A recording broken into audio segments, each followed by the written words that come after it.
கார்த்திகை தீபத்துக்கு முன்னாடி நாள் வர பரணி தீபத்தை நம்ம வீட்டில் எப்படி செலிப்ரேட் பண்ணணும்னு பார்க்கலாமா?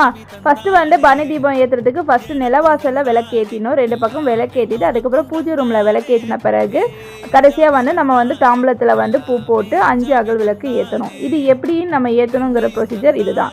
ஏன் ஏற்றுறோம் அப்படிங்கிறது எல்லாருக்குமே ஒரு டவுட் இருக்கும். நம்ம வந்து பரணி தீபம் வந்து மேக்ஸிமம் வந்து நம்ம செஞ்ச பாவங்கள், அதாவது நமக்கு தெரிஞ்சோ தெரியாமலோ நமக்கு செய்கிற பாவங்கள், நம் முன்னோர்கள் செய்த பாவங்களையும் வந்து போக்குற ஒரு டே தான் வந்து பரணி தீபத்தன்னைக்கு நம்ம விளக்கேற்றுறது.